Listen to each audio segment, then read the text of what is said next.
Assalamualaikum warahmatullahi wabarakatuh. Kenalkan nama saya Devina Renita dengan NIM 123200114 dan saya dari kelas SCPK D. Nah, di video ini saya akan memenuhi tugas saya yaitu membuat video presentasi tentang proyek individu SCPK yang telah diberikan sama Bu Herlina. Dan di sini saya memilih judul yaitu memilih bank untuk menabung. Dan saya menggunakan metode AHP di sini.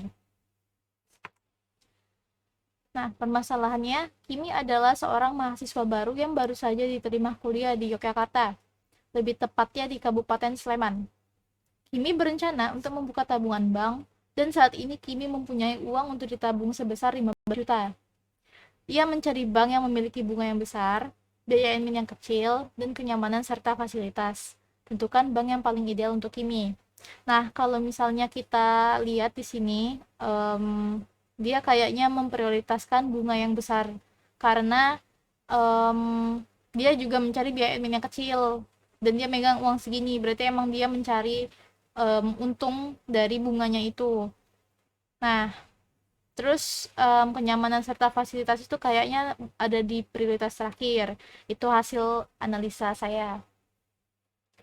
Lalu berarti kita bisa tentukan tujuan kita itu untuk menentukan bank yang paling ideal untuk Kimi, yang memiliki bunga yang besar, biaya admin yang kecil, terus kenyamanan serta fasilitasnya. Kenyamanan sama fasilitas ini termasuk kayak pelayanannya waktu di banknya, terus fitur-fitur yang ada di mobile bankingnya, kayak misal di mobile bankingnya tuh di bank A itu lebih UI-nya tuh lebih enak dilihat, lebih berfungsi dengan baik, desainnya bagus gitu.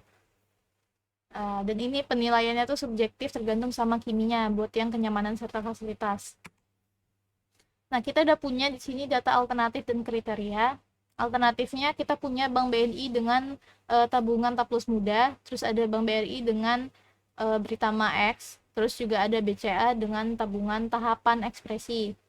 Nah, kalau kriterianya udah disebutkan tadi, yang paling atas itu besar bunga, disusul sama biaya admin, terus baru kenyamanan dan fasilitas. Nah, terus di sini ada nilai dan skala, ini udah umum dipakai. Satu itu sama penting, 3 cukup penting, 5 lebih penting, 7 sangat penting, 9 ekstrim pentingnya, dan 2, 4, 6, 8 itu nilai tengah di antara dua penilaian, di antara 1 sama 3, di antara 3 sama 5, gitu ya. Terus kita lanjut, setelah Kimi mencari tahu lebih lanjut, ia mendapatkan data bahwa untuk biaya admin BNI itu lebih kecil daripada untuk Bank BRI. Terus Bank BRI itu lebih kecil untuk Bank BCA. Jadi yang paling besar biaya adminnya BCA. Tapi perlu diingat di sini bahwa yang kita cari itu adalah yang paling kecil. Ya, jadi untuk lebih penting sama penting yang ini yang skalanya tadi, walaupun BNI ini kecil, dia pasti bakal lebih besar daripada yang BCA. Nah, terus yang kedua yaitu untuk besar bunga, itu BRI lebih besar daripada BNI, terus BNI lebih besar daripada BCA. Kita lihat yang di besar bunga itu nih perbandingannya ya. BNI itu setengahnya BRI, terus BNI itu 5 kalinya BCA, berarti lebih penting ya tadi skalanya. Saya sudah melakukan perhitungan di sini sesuai dengan yang udah kita tetapkan perbandingannya. BRI itu 2 kalinya BNI, terus dia lebih penting juga daripada BCA, baik juga kayak gitu. Nah, untuk mencari W ini kita perlu melakukan normalisasi terhadap tabel yang ini dulu. Jadi ini caranya normalisasi itu, ini kita jumlahkan, terus kita membagi nilai satu ini dengan nilai totalnya. Hasilnya adalah ini, hasil normalisasi, ini tabel normalisasinya ya. Begitu juga dengan kolom keduanya dibagi dengan jumlahnya, nanti hasilnya seperti ini. Terus yang tabel ketiga, kolom ketiga,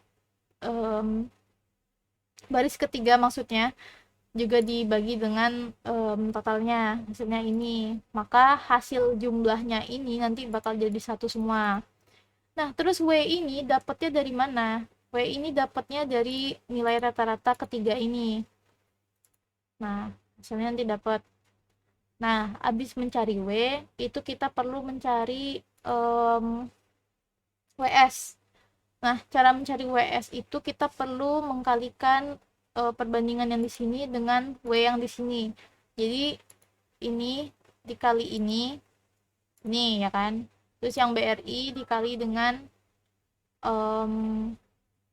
yang ini, yang di tengah dapatnya ini. Terus yang BCA ini dikali sama yang BCA dapatnya ini. Selanjutnya juga kayak gitu, yang ini dikali ini, yang ini dikali ini, yang ini dikali ini, yang bawahnya juga. Nah, abis udah dapet nih, udah disusun kayak gini, baru kita jumlahkan ini terus dibagi 3 untuk mendapatkan nilai WS. Jadi dirata-ratain, hasilnya tuh ini. Terus 1 per W ini tinggal dibagi ya, 1 dibagi nilai W masing-masing. Nah, ini dicari buat apa? Ini dicari buat nyari nilai konsistensi vektor. Nah, jadi konsistensi vektor ini tinggal dikali ini WS dikali 1 per W ini. Jadi WS dibagi W. Nah, terus lanjutin lagi, konsistensi vektor itu fungsinya buat apa? Fungsinya itu buat mencari lambda, mencari eigenvektor. Jadi cari lambda itu ini dijumlahkan terus dibagi 3 CV-nya. Jadi ini hasil rata-rata. Ini lambda tuh hasil rata-rata dari CV. Terus ada CI di sini. CI itu konsistensi indeks. Cara carinya itu ada rumusnya, yaitu lambda dikurang N per N dikurang 1. Nah, N itu jumlah alternatifnya ya. Jadi alternatif kita ada 3 nih. Berarti lambdanya tuh dikurang 3. Berarti ini tinggal 0,05391 bla bla bla ya. Terus baru dibagi sama dengan dibagi N-1. Berarti 3 dikurang 1 2. Berarti 0, sekian sekian 0,05 sekian sekian itu dibagi 2. Hasilnya itu 0,02695 ini. Ini konsistensi indeksnya. Terus konsistensi indeks ini buat apa? Itu buat nyari konsistensi ratio. Jadi perbandingan konsistensinya tuh di sini. Kita harus usahain nilai CR-nya ini kurang dari 0,1. Kalau misalnya dikurang dari 0,1, tandanya kita konsisten. Kalau misalnya lebih dari itu, berarti kita harus ngulang dari pembobotan di sini. Nah, terus RI ini dapatnya dari mana? Ratio indeks ini dapatnya dari tabel baku. Jadi kalau misalnya N-nya 1 itu berapa, N2-nya itu berapa, yang saya hafal cuma 2 yaitu N3 sama N4. N3 itu 0,58, terus N4 itu 0,9. Jadi ini nggak perlu dicari, cuman perlu tergantung lihat N-nya ada berapa ya. Nah, setelah itu baru kita nyari CR-nya dengan cara membagi CI dibagi CRI. Berarti CI per RI ya. Hasilnya adalah segini dan itu di bawah 0,1, berarti kita konsisten. Nah, itu kita lakukan juga di semua kriteria yang alternatif yang lain, kriteria yang lain. Besar bunga udah kan, terus kita biaya admin juga sama. Saya menggunakan rumus yang sama, jadi tinggal tabelnya dicopas. Tinggal copas saja, terus ganti angka perbandingannya. Dan kenyamanan fasilitas juga tinggal dicopas aja. Jadi ini tinggal kita pindah-pindahin aja. Ini ya perbandingannya. Terus biaya admin itu BNI itu 2 kalinya BRI. Terus 3 kalinya BCA. Ini berdasarkan ini perbandingannya pembobotan tuh dari Kimi itu sendiri ya.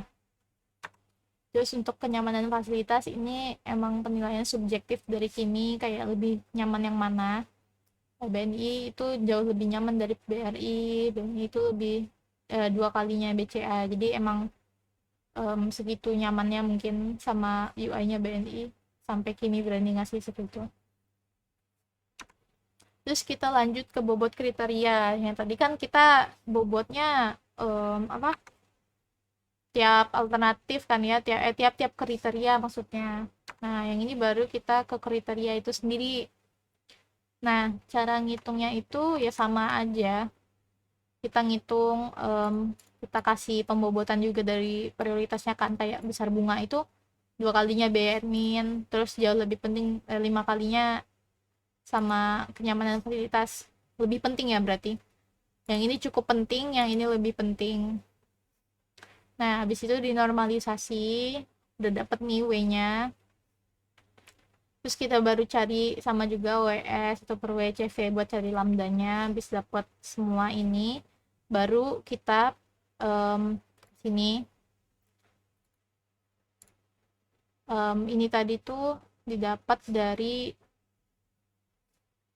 bentar, masih. Oh, ini hasil transpose ya. Jadi besar bunga BNI itu di sini, W-nya dilihat. Besar bunga buat BRI itu ini, besar bunga BCA itu yang ini. Terus ini bobot kriterianya tuh dapat dari sini, besar bunga.